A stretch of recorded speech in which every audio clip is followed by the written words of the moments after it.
Assalamu alaikum wa rahmatullahi wa barakatuh, Sheikh. Alaikum salam wa barakatuh. I researched somewhere that I cannot say the dua for leaving the mosque or entering the mosque again if I do not say it immediately after entering or leaving. Likewise, dua for leaving the toilet and entering the toilet and other similar dua. Is this true? I have no idea what you're saying. The dua for entering the masjid is Bismillah. Allahumma salli wa sallim ala abdika wa rasulika Nabi Muhammad. Allahumma aftah li abwab rahmatik. And when you come out, Allahumma salli wa sallim ala Muhammad. Allahumma inni as'aluka min fadlik. This is the prescribed dua. There are some other du'as. If you say it, alhamdulillah, that's a highly recommended sunnah. If you don't, there is no sin on you. But to say that any time I enter the masjid or exit the masjid and I make dua, oh Allah grant me this, or Allah protect me from that. No, this is not part of the sunnah, and there is nothing that says if you do this while entering or leaving, you will be answered. Sajid from Bangladesh.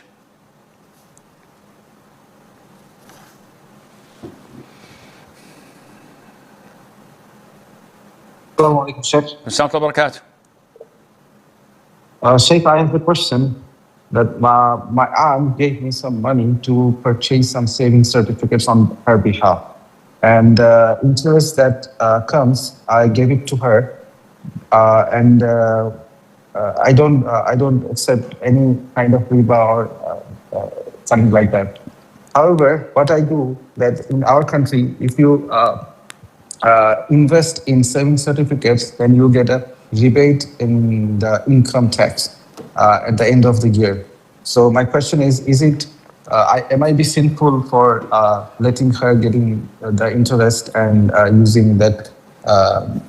Now, showing that, did you register her and helped her to get haram riba? Yes or no? Well, the interest is coming against my account. Basically, the money is her, but the account is mine. Okay, so what do you do with the interest? You're saving money. She gives you $100,000, and she says keep it in your account. And this $100,000 generates $1,000 a month as riba. You give her the $1,000 of interest? Yes or no? Yes. No. You are sinful, and you are committing the same sin as her. It's your name. The money is hers. The riba occurring is on you and on her. You have to take that money out and tell her you have one of two options. Either I'll close the account and send you the money back, or whatever interest occurs on this account, I'll take it and cleanse it in halal means and to purify it. What is the importance of Salat al-Tawbah? Should we pray it generally or for a specific sin? What is meant by Tawbah? Tawbah is repentance. So when do you repent? When you make a mistake, when you make a sin. So is there a specific prayer for repentance? The answer is yes. There is a hadith narrated by Abu Bakr, may Allah be pleased with him. And this was reported in Abi Dawood, the Sunnah, where the Prophet said, alayhi salatu that whoever commits a sin and then he performs an excellent wudu, ablution, and prays 2 rak'ahs, seeking Allah's forgiveness, Allah will forgive him. So these 2 rak'ahs are for a specific sin. Whatever you do, whether a major sin or a minor sin, once you have committed it and you feel that you want to ask Allah to repent on you or upon you, then you offer these 2 rak'ahs. Now remember that there is a difference between repentance and seeking forgiveness. When seeking forgiveness, this is dua. I can say, Allahumma ghfirli, or astaghfirullah. I seek Allah's forgiveness. Oh Allah, forgive me. This is dua. Does it include repentance? The answer is no. Because it's something that I say. I may say it without intending it. While repentance is not something you say. Repentance is quitting the sin. So if I'm smoking and I say, oh, astaghfirullah, smoking is bad, man, this is awful, I should not do this. And I'm still continuing to do it. This is no repentance in here. It has to be accompanied by great remorse. The Prophet said, alayhi salatu wasalam, repentance, or he said, remorse is repentance. So without remorse, without the burning and the boiling of your heart over that sin you had committed, there's no repentance. So if I committed a sin and then I speak to others, Wallah, yesterday I did this sin, wow, man, it was a blast. Where's the remorse? I don't have any remorse. It was fun, but I don't do it anymore because it's sinful. But I don't feel any remorse in my heart. Your repentance is not accepted. Sheikh, how can I get remorse? By fearing Allah. I don't drink anymore, Sheikh.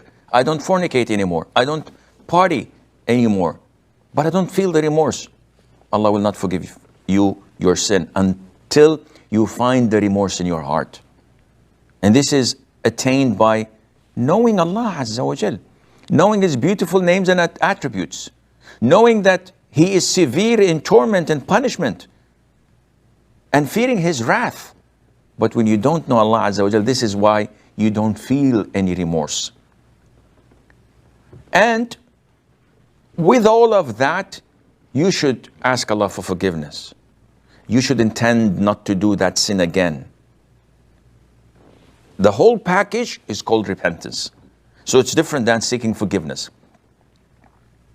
So, whenever you commit a sin, go ahead, perform ablution, pray 2 rak'ahs, ask Allah for forgiveness.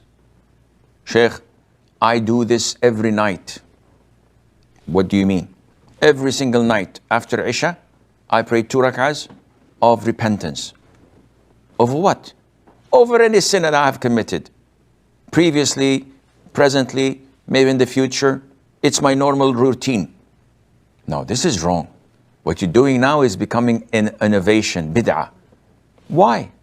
Simply because the Prophet made a condition, alayhi salatu wasalam, that whenever you sin, so this has to be a particular sin that you're praying and offering these 2 rak'ahs for repentance, not generally speaking. And this is why so many of us make the common mistake of innovating in Islam. You think that this concept is good, you implement it without looking and researching whether it was done by the Prophet ﷺ and his companions or not. So many people after Fajr prayer, after dhikr is over, before they leave the masjid, they fall and prostrate. A long prostration. And when you ask them, they say this is prostration of expressing our gratitude to Allah. This was never done by the Prophet ﷺ or his companions. And continuing to do it every single Fajr or after every single prayer, this is a clear innovation that Allah is not pleased with. So be careful, and inshallah, Allah will forgive your sins.